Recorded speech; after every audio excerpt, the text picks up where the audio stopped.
UGC NET and JRF aspirants, how are you all.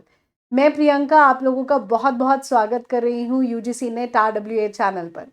और आज का जो सेशन रहने वाला है वो है एक 10 मिनट शो, और ये 10 मिनट्स हम लोग बहुत बेहतरीन तरीके से आज यूटिलाइज करने वाले हैं।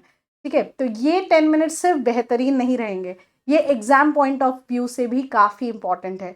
तो इस आने वाले नेक्स्ट 10 मिनट्स के अंदर हम लोग एक very important topic related to UGC NET JRF computer science cover up करने वाले हैं। और आज का ये 10 मिनट शो रहेगा, टॉपिक है एवियल ट्री, और एवियल ट्री में हम पढ़ने वाले हैं रोटेशंस, कि कौन कौन सी रोटेशंस एवियल ट्री के अंदर आती हैं। राइट, चलिए तो शुरू करते हैं बिना wasting our time. Okay students, चलिए तो सबसे पहली बात आती है कि एवियल ट्री है क्या। तो एवियल ट्री जो है वो एक self balancing binary search tree है, लेकिन सेल्फ बैलेंसिंग हमें समझनी पड़ेगी। Suppose this is a tree, this is a binary tree, लेकिन अब इसमें बैलेंस फैक्टर कैसे आएगा। तो सबसे पहले अगर आप लोग एक ट्री बना रहे हो तो दिस इज रूट नोड, ये रूट नोड कहलाती है, और ये part, this part is known as left sub tree, and this part is known as right sub tree, right sub tree. तो पहली बात हमने पढ़ी कि जो एवियल ट्री है that is self balancing tree, self balancing tree. तो हमें बैलेंस फैक्टर निकालना पड़ेगा, और बैलेंस फैक्टर निकालने के लिए वी हैव अ फॉर्मूला। और बैलेंस फैक्टर हम कैसे निकालते हैं, height of left sub tree minus height of right sub tree. तो जो लेफ्ट सब ट्री की हाइट है उससे हम राइट सब ट्री की हाइट को माइनस कर देंगे, तो बैलेंस फैक्टर हमारा निकल कर आ जाएगा। और बैलेंस फैक्टर शुड बी या तो -1 या 0 या 1, इनके बीच में आपका बैलेंस फैक्टर होना चाहिए। तो यानी we have one more question कि अगर मुझे बैलेंस फैक्टर निकालना है तो बैलेंस फैक्टर के लिए मैं left sub tree minus right sub tree की हाइट करने वाली हूं, और बैलेंस फैक्टर किसके बिटवीन होना चाहिए, 1, 0 और -1 के बीच में होना चाहिए। Okay, this is again a question. Right everyone, अब देखिए, तो मुझे ये एक ट्री गिवन है, तो मैं इस ट्री का किस तरीके से बैलेंस फैक्टर निकालूंगी, क्या ये एवियल ट्री है या नहीं है। तो अगर आप कोई भी नोड इंसर्ट करते हो या डिलीट करते हो एवियल ट्री के अंदर, तो हमें बैलेंस फैक्टर चेक करना ही है। और अगर बैलेंस फैक्टर इसके बीच में आ रहा है दैट मीन्स वो एवियल ट्री है। अगर बैलेंस फैक्टर इसके बीच में नहीं आ रहा, ना वो 1 है ना 0 है ना -1 है, तो we have to apply the rotations, we have to apply the rules. Okay everyone, like यहाँ पर एक हमारे पास सब एक बाइनरी सर्च ट्री गिवन है, तो दिस इज रूट, और रूट का ये जो पार्ट है this is left sub tree, और ये जो पार्ट है this is right sub tree. Right, अगर आप मुझसे पूछो कि मैम आप ये बताइए कि लेफ्ट सब ट्री की हाइट कैसे फाइंड आउट करनी है, हाइट तो फाइंड आउट करने के लिए कह दिया, लेकिन लेफ्ट सब ट्री हाइट कैसे प्रोवाइड करेगा। तो आप कितना डेप्थ में जा रहे हो, मैक्सिमम डेप्थ में, कितनी मैक्सिमम डेप्थ में जाने के लिए नोड्स अवेलेबल है, दैट इज हाइट। जैसे अगर आप यहां से फॉलो करो तो आप 12 के बाद 8 पर गए, 8 के बाद 1 पर गए। अगर आप ये रूट फॉलो कर रहे हो तो height of this root node is 2 आती है। लेकिन अगर यू आर फॉलोइंग दिस कि आप पहले इस नोड पर गए देन इधर देन इधर, तब हाइट कितनी आती है, 1 2 3, हाइट कितनी आती है 3। और हमें किसे कंसिडर करना होता है, मैक्सिमम डेप्थ को, यानी लेफ्ट सब ट्री की हाइट कितनी है maximum, that is 3, height of left sub tree is 3। और ऐसे ही अगर हम राइट सब ट्री की बात करें तो यहाँ पर 2 ही नोड्स हैं और एक ही रास्ता है, तो राइट सब ट्री की हाइट कितनी आती है 2। और हमारे पास फॉर्मूला है, और फॉर्मूला क्या है कि अगर मुझे बैलेंस फैक्टर निकालना है, मुझे इस रूट नोड का बैलेंस फैक्टर निकालना था, तो मैंने लेफ्ट सब ट्री और राइट सब ट्री की हाइट फाइंड आउट की थी, और इस तरफ से हाइट कितनी आई थी 3, और राइट से कितनी हाइट आई थी 2। तो दोनों को माइनस कर दो, left sub tree minus right sub tree, तो रिजल्ट कितना आ जाता है 1। तो यानी ओके है, this is a AVL tree. लेकिन सिर्फ रूट नोड का आपको बैलेंस फैक्टर नहीं चेक करना, हर एक नोड का बैलेंस फैक्टर चेक करना है। अगर आप इसका बैलेंस फैक्टर चेक करना चाहते हैं तो again apply the same rule, left sub tree की height that is 2 minus right sub tree की हाइट दैट इज 1, तो कितना आ जाता है 1। यानी that is under these balance tree options, तो ये भी AVL ट्री अभी तक तो है। ओके, अगर हम इसका चेक करने चले, इस नोड का बैलेंस फैक्टर क्या है, तो left sub tree is 1, right sub tree में कुछ नहीं है, दैट मीन 0, तो 1 आ रहा है, ओके है, कोई दिक्कत नहीं है। अब इसका चेक करते हैं। अब इसका ना लेफ्ट है ना राइट, कोई सब ट्री नहीं है, that mean 0 minus 0 that is 0, तो लीफ नोड का बैलेंस फैक्टर 0 ही आएगा। ठीक है एवरीवन, नेक्स्ट, तो यानी दैट मीन्स यहाँ पर बैलेंस फैक्टर -1, 0 और 1 के बीच में आ रहा है, तो this is AVL tree, this is AVL tree. Okay, अब हम एग्जाम्पल की बात करते हैं कि अगर AVL ट्री ना हो तब हमने क्या करना है। ओके, जैसे suppose this is a question, अब यहाँ पर हम लोग सबसे पहले लीफ नोड से चलते हैं, बाद में रूट नोड पर चलेंगे। ओके, क्या ये AVL ट्री है या नहीं, तो बैलेंस फैक्टर चेक करना पड़ेगा। सबसे पहले इस नोड का बैलेंस फैक्टर चेक करो, तो जो 2 नोड है ना, उसका लेफ्ट में कोई सब ट्री है ना, राइट में सब ट्री है, यानी left sub tree minus right sub tree, तो उसका बैलेंस फैक्टर कितना आ जाता है, 0। अब नेक्स्ट नोड पर चलो, दिस नोड, इस नोड के लिए again left sub tree is 1, एक है, लेकिन राइट में तो कुछ नहीं है, तो 1 माइनस 0 इक्वल टू 1, राइट, तो अभी भी बैलेंस है। अब इसका चेक करो, तो ना इसका लेफ्ट कुछ है ना राइट कुछ है, दैट मीन 0। इसका चेक करते हैं, इसके लेफ्ट हैंड साइड में हाइट कितनी है, 2, और राइट हैंड साइड में हाइट कितनी है, 1, दैट मीन्स बैलेंस फैक्टर कितना आता है, 1। अभी तक मेरा tree is balanced. Okay, next, इस नोड की चेक करते हैं हम लोग बैलेंस फैक्टर। चलिए, तो ना राइट सब ट्री है ना लेफ्ट सब ट्री है, that is 0, 0 minus 0, left sub tree की height minus right sub tree की height, that is equivalent to 0। इस पर आते हैं, अब इसकी हाइट मेजर करनी है। अगर आप ये वाला पाथ लेते हो दिस, तो हाइट तो 2 आती है, अब ये वाला पाथ लेते हो तो 3 आती है, और आपने हाइट क्या कंसिडर करनी है, दैट इज मैक्सिमम। तो हाइट ऑफ दिस नोड कितनी आएगी, 3, माइनस राइट साइड में एक ही है, तो 3 माइनस 1 यानी 2। नेक्स्ट, इस नोड की अगर हम चेक करें कि क्या ये बैलेंस है या नहीं है, तो ना लेफ्ट है ना राइट है, कुछ नहीं है, दैट इज 0। लेकिन आपने अगर यहां पर चेक किया तो यहां बैलेंस फैक्टर 2 आ गया, तो 2 बैलेंस फैक्टर आते ही क्या हुआ कि this is not AVL tree. तो अगर ये AVL ट्री नहीं है तो आपको रोटेशन अप्लाई करनी पड़ती है। ओके, दैट मीन्स कि ये AVL ट्री नहीं है, और AVL ट्री नहीं है तो इसको AVL ट्री बनाना है, और उसी के लिए हम रोटेशंस अप्लाई करते हैं। और वो रोटेशंस कौन कौन सी होती है, तो रोटेशन 4 टाइप की होती है। एक LL यानी लेफ्ट लेफ्ट रोटेशन, एक RR यानी राइट राइट रोटेशन, एक LR यानी लेफ्ट रोटेट करो पहले फिर राइट रोटेट करो, और RL यानी पहले राइट रोटेट करो और फिर लेफ्ट रोटेट करो। तो ये 4 टाइप की आपकी रोटेशंस है, राइट एवरीवन। तो अब हम लोग एक क्वेश्चन सॉल्व करेंगे रोटेशंस पर, जिसमें हम सारी रोटेशंस एक ही क्वेश्चन में कवर अप कर लेंगे, राइट एवरीवन। चलिए शुरू करते हैं।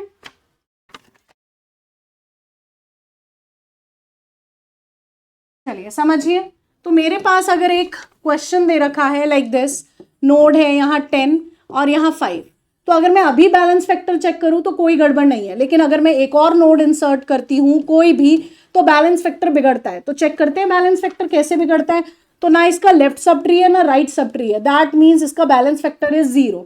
इधर चलते हैं, तो इसका लेफ्ट सब ट्री है यानी 1, राइट सब ट्री नहीं है, तो 1 माइनस 0 इज 1। अब इसका चेक करो, इसका लेफ्ट सब ट्री इज 2 और राइट सब ट्री इज 0, तो यहाँ बैलेंस फैक्टर बिगड़ गया, जो आ गया 2, और मेरा बैलेंस फैक्टर -1, 0 और 1 के बीच में होना चाहिए। दैट मीन्स कि ये AVL ट्री नहीं है। तो AVL ट्री नहीं है तो आपको डिटेक्ट करना है कि प्रॉब्लम कहाँ है। तो प्रॉब्लम देखो कहाँ पता चल रही है, तो ये नोड किस तरफ मुड़ी हुई है, ये लेफ्ट की तरफ मुड़ी हुई है, LL उसी तरफ टिल्ट है ना, राइट। तो यानी यहाँ पर प्रॉब्लम क्या है, LL प्रॉब्लम। प्रॉब्लम क्या है, LL प्रॉब्लम। तो LL प्रॉब्लम के लिए आपको रोटेट करना पड़ेगा, और कैसे रोटेट करना पड़ेगा, दिस इज द क्वेश्चन। तो रोटेट कैसे करोगे, तो अगर LL प्रॉब्लम आती है तो आप राइट रोटेट करेंगे।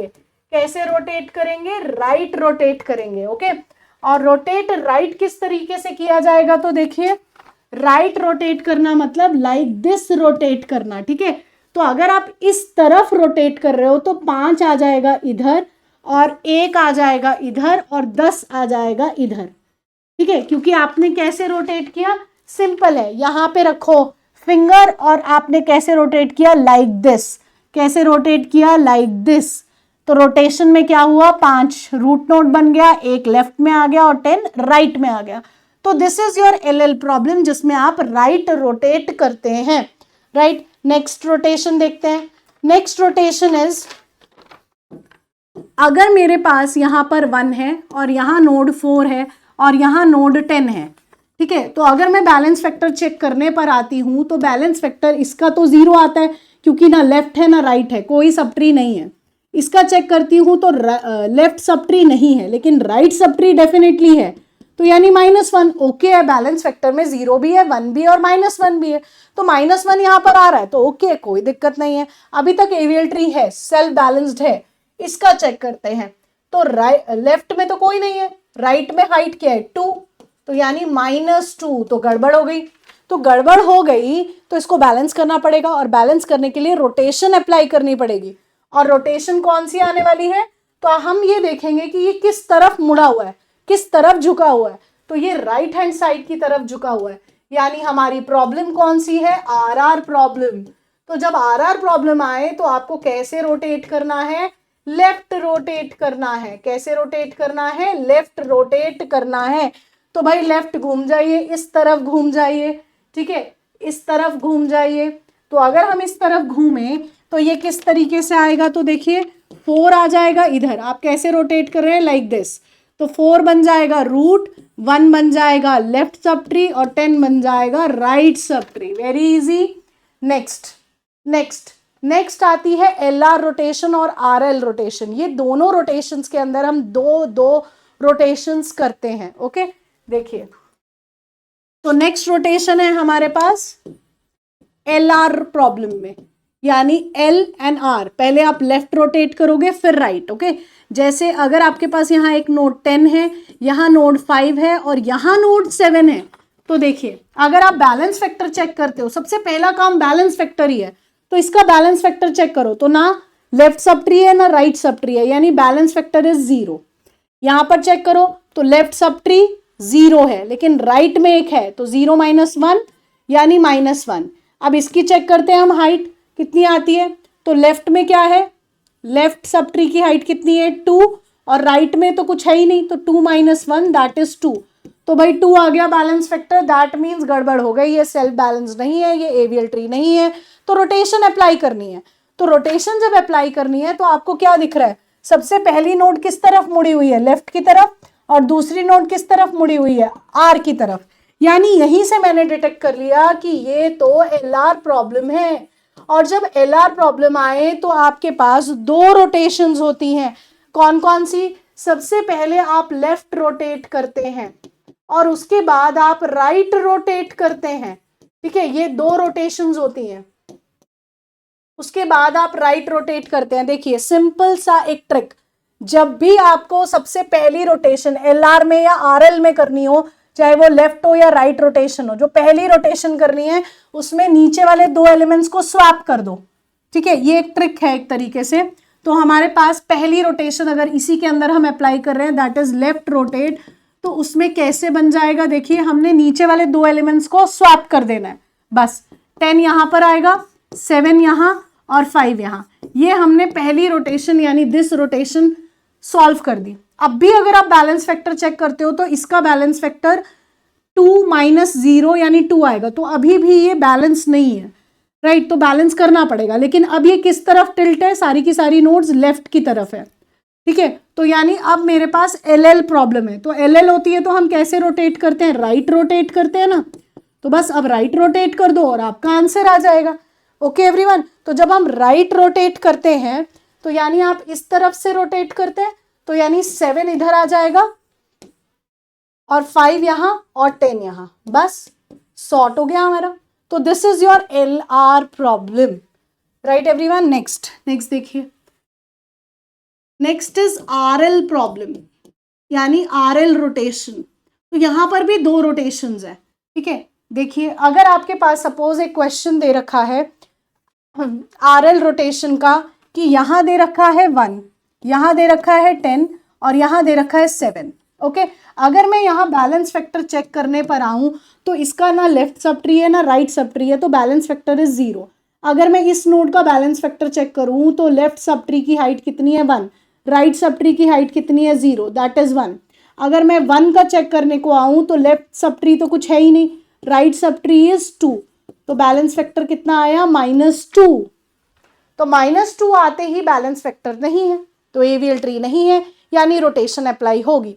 और रोटेशन कौन सी अप्लाई होगी, तो वो चेक करना पड़ेगा ये किस तरफ है। तो पहले नोड इस तरफ है यानी राइट, और दूसरी नोड किस तरफ है, लेफ्ट। तो यानी ये प्रॉब्लम है आरएल प्रॉब्लम। और जब आरएल प्रॉब्लम आए तो दो रोटेशंस है, कौन कौन सी, पहले आप राइट रोटेट करेंगे और उसके बाद आप लेफ्ट रोटेट करेंगे, ठीक है। पहले राइट रोटेट करिए, उसके बाद लेफ्ट रोटेट करिए। और मैंने आपको अभी बताया जब हमने एलआर किया कि कोई भी पहली रोटेशन है तो उसमें लास्ट के जो दो एलिमेंट्स हैं उन दोनों को स्वैप कर दीजिए, तो कर दीजिए स्वैप, यही तो ट्रिक है। और इसी तरीके से हमारा क्वेश्चन सॉल्व हो जाएगा। तो 1 यहाँ आया सॉरी 7 यहाँ और 10 यहाँ।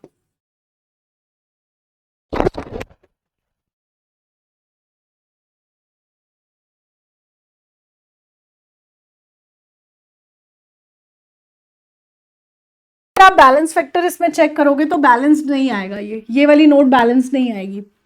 तो अब ये किस तरफ मुड़े हुए हैं, राइट की तरफ। और जब आर प्रॉब्लम आती है तो हम क्या करते हैं, हम लेफ्ट रोटेट करते हैं, राइट। तो अब लेफ्ट रोटेट कर दो, यानी इस तरफ मुड़वा लो इसको, लेफ्ट रोटेट। तो लेफ्ट रोटेट करते ही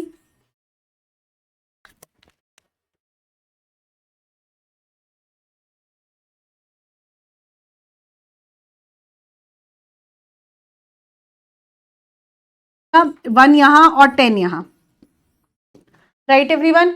तो this was your AVL tree and हमने रोटेशंस कवर की 4 टाइप की। तो ये था आपका 10 मिनट शो।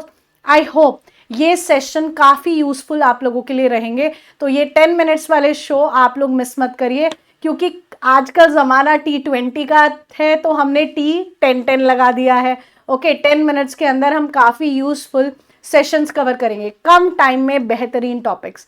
लेकिन सिर्फ वो बेहतरीन समय की पाबंदी में नहीं है, वो एग्जाम पॉइंट ऑफ व्यू से उनकी क्या इंपॉर्टेंस है उस पर है। तो आप लोग डेफिनेटली कंप्यूटर साइंस वाले स्टूडेंट्स अच्छे से जानते होंगे कि एवीएल ट्री के क्वेश्चंस हमारे पास एग्जाम में डेफिनेटली बनता है एक क्वेश्चन। तो ये अगर हम 10-10 मिनट में कवर कर रहे हैं तो ये बहुत इंपॉर्टेंट है। तो thank you so much everyone.